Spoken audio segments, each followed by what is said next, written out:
रहस्यमयी मूर्ति की खौफनाक कहानी। गांव की चौपाल पर लोग अक्सर धीमी आवाज में एक ही नाम लेते थे, राघव। कुछ कहते वे पागल था, कुछ कहते उस पर प्रेत सवार था, और कुछ कहते कि उसने अपने ही घर में मौत को बुला लिया था।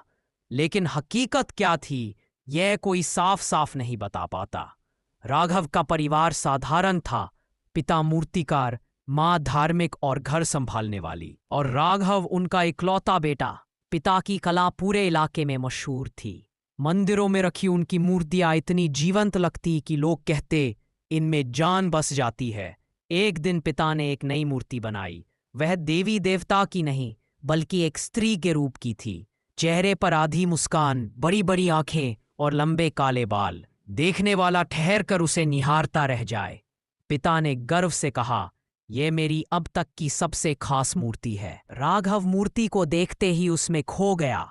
उसका नाम उसने अपने मन से रखा, रागिनी। वह रोज उससे बातें करता, किताबों का हाल बताता, कभी अपने डर, कभी अपने सपने। धीरे धीरे उसे लगने लगा कि रागिनी सचमुच उसकी सुन रही है।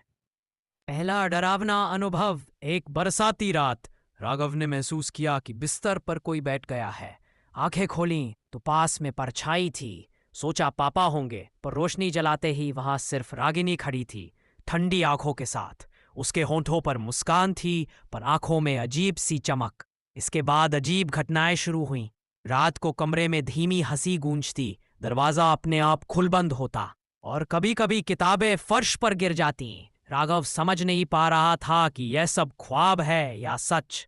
रहस्यमयी बूढ़ा। इसी बीच गांव में एक अजनबी बूढ़ा आया। उसके चेहरे पर गहरी झुर्रियां और आंखों में अनकहा डर था। उसने राघव से कहा, बेटा, यह मूर्ति सामान्य नहीं है, इसमें किसी मरी हुई आत्मा का वास है। राघव हंस पड़ा, ये मेरे पापा की बनाई हुई है, इसमें आत्मा कहाँ से आ गई? बूढ़े ने ठंडी आवाज में कहा, कुछ मूर्तियां सिर्फ पत्थर और लकड़ी नहीं होती, कभी कभी वे किसी रूह का घर बन जाती है, और यह मूर्ति, इसने तुम्हें चुन लिया है। राघव ने उसकी बात अनसुनी कर दी, लेकिन बूढ़ा बार बार उसके घर आता और चेतावनी देता, इसे मंदिर ले जाकर जलाओ वरना देर हो जाएगी। सच्चाई का टकराव। एक रात बूढ़ा अचानक राघव के दरवाजे पर जोर जोर से खटखटाने लगा। दरवाजा खोलो, अब और देर नहीं करनी चाहिए। राघव ने दरवाजा खोला तो बूढ़ा पसीने से भीगा हुआ था। उसकी आंखों में डर और गुस्सा दोनों थे। उसने मूर्ति की ओर इशारा करके कहा, यह सिर्फ मूर्ति नहीं, ये एक चुड़ैल का आश्रय है। दिन में ये लकड़ी का पुतला बनकर खड़ी रहती है, लेकिन रात को इंसान का रूप ले लेती है। अगर इसे रोका नहीं गया तो ये पूरे परिवार को निगल जाएगी। राघव घबरा गया। उसने कहा, झूठ, ये सिर्फ मूर्ति है। बहस बढ़ी और हाथापाई तक पहुंच गई। उसी झगड़े में बूढ़ा गिर पड़ा और उसका सिर पत्थर से टकरा गया। वह वहीं मर गया। डर के मारे राघव ने उसका शव रात के अंधेरे में गांव से दूर रेगिस्तान में दफना दिया। वह सोचता रहा, ये दुर्घटना थी, किसी को पता नहीं चलेगा। आत्मा का खुला खेल। लेकिन इसके बाद रागिनी और भी भयानक हो गई।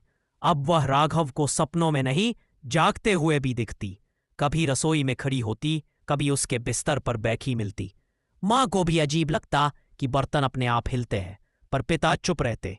राघव ने हिम्मत करके मूर्ति को जलाने का निश्चय किया। उसमें उसे लकड़ियों पर रखा और आग लगा दी। जैसे ही लपटें ऊपर उठीं, मूर्ति से खून जमा देने वाली चीख निकली। धुएं से लाल आंखों वाली एक औरत का चेहरा बना। उसने चिल्ला कर कहा, तुमने मुझे जलाया, अब मैं तुम्हें छोड़ूंगी नहीं। आत्मा ने राघव को जकड़ लिया। उसके कानों में लगातार आवाज गूंजती रही, अब तू मेरा है, अब तू मेरा है। विनाश। इसके बाद राघव की हालत बिगड़ती चली गई। वह पागलपन की बातें करने लगा। कभी कहता, मैं भगवान हूं, कभी कहता, वह मुझ में बस गई है। घर बिखर गया। माँ बीमार हो गई। पिता ने मूर्तियां बनाना छोड़ दिया। और राघव, वह एक दिन उसी रेगिस्तान में चला गया जहां उसने बूढ़े को दफनाया था। लोगों ने कहा वह खुद को जला बैठा। कहानी यही खत्म नहीं होती। गांव वाले कहते हैं कि आज भी उस रेगिस्तान में रात को लाल आंखों वाली औरत दिखाई देती है। अभी वह हंसती है, कभी रोती है, और कभी किसी राहगीर से फुसफुसाती है, मुझे छोड़कर मत जाओ।